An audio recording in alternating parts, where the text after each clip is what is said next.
اردو کور کے معزز دوستوں، میں ہوں ماجد ملک اور آپ تمام دیکھنے اور سننے والوں کو السلام علیکم۔ پیارے دوستوں، دوسری جنگ عظیم کے بعد جاپان میں بے انتہا غربت تھی۔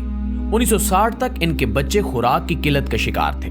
یہ بچے لاغر اور کمزور پیدا ہوتے تھے اور ان کی پرورش میں بھی کمی رہ جاتی تھی، لہٰذا ان کے قد چھوٹے، ہڈیاں کمزور، وزن کم اور رنگ پیلے تھے۔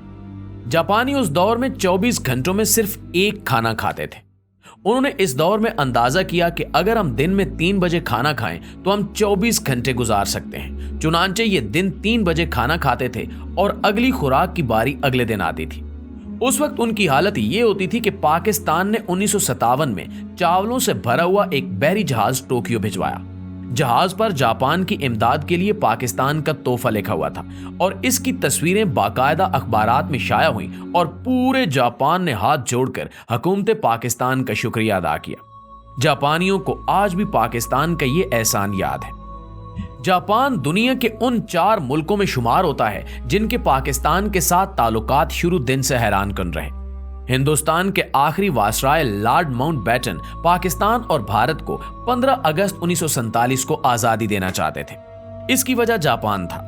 جاپان نے 1945 میں 15 اگست کو امریکہ کے سامنے سرنڈر کیا تھا۔ اتحادی فوجیں 15 اگست کو یوم فتح کے طور پر مناتی تھیں۔ لارڈ ماؤنٹ بیٹن کی خواہش تھی کہ 15 اگست 1947 کو جب پورا برطانیہ یوم فتح منا رہا ہو تو بھارت اور پاکستان کی پیدائش اس وقت ہو تاکہ ہر سال جب ان دونوں ملکوں کے لوگ آزادی کی تقریبات منائیں تو اس وقت جاپانی افسردہ ہوں اور یہ کھیل تا ابد جاری رہے۔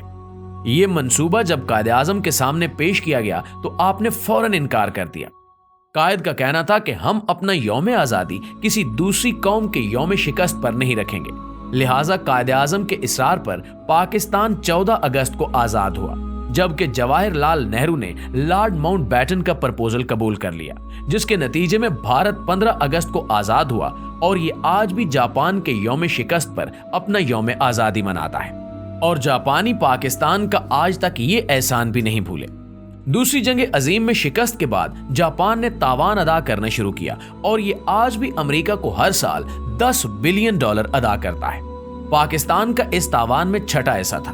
قائد اعظم نے اس وقت اپنا یہ حصہ بھی جاپان کو معاف کر دیا تھا جب ہمارے پاس سرکاری ملازمین کی تنخواہوں کے لیے بھی رقم نہیں تھی۔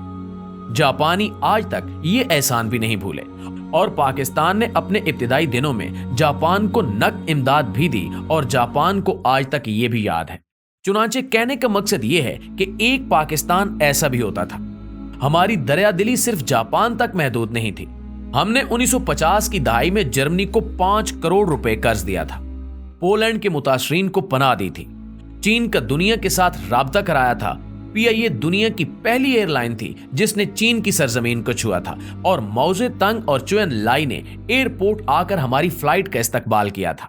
ہم نے موزے تنگ کو ذاتی استعمال کے لیے جہاز بھی گفٹ کیا تھا اور یہ جہاز آج بھی چین کے میوزیم میں پاکستان کے شکریہ کے ساتھ کھڑا ہے۔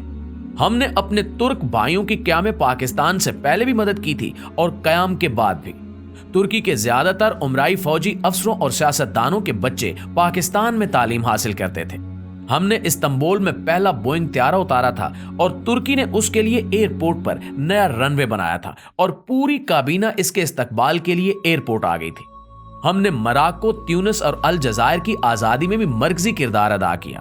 پاکستان نے ان کی سیاسی قیادت کو پاسپورٹ بھی دیے اور اقوام متحدہ میں اپنے بینچ سے انہیں خطاب کا موقع بھی دیا۔ چین اور امریکہ کا پہلا رابطہ اور ہنری کیسنجر اور صدر رچرڈ نکسن کے چین کے پہلے دورے کا انتظام بھی ہم نے کیا تھا۔ چین میں لوہے کا پہلا کارخانہ پیکو کی طرز پر لگا تھا اور چوئن لائی اسے دیکھنے کے لیے اپنے ماہرین کے ساتھ 1960 کی دہائی میں لاہور آئے تھے۔ ناظرین، ایران کی ترقی اور یورپ اور امریکہ کے ساتھ تعلقات میں بھی پاکستان نے انتہائی اہم کردار ادا کیا تھا۔ شاہ ایران ہر دوسرے ماہ پاکستان کا دورہ کرتے تھے اور پاکستان کی ترقی کو حیرت سے دیکھتے تھے۔ فلسطین کے لیے پہلی عالمی آواز بھی ہم نے اٹھائی تھی۔ شام، اردن اور مصر کی سفارتکاری، آزادی اور بحالی میں بھی پاکستان کا اہم کردار تھا۔ سعودی عرب میں 1970 تک پاکستان سے زکوٰۃ جاتی تھی اور سعودی شہری خانہ کعبہ میں پاکستانیوں کے رزق میں اضافے کے لیے دعائیں کیا کرتے تھے۔ UAE کی ترقی میں بھی پاکستان کا اہم کردار تھا۔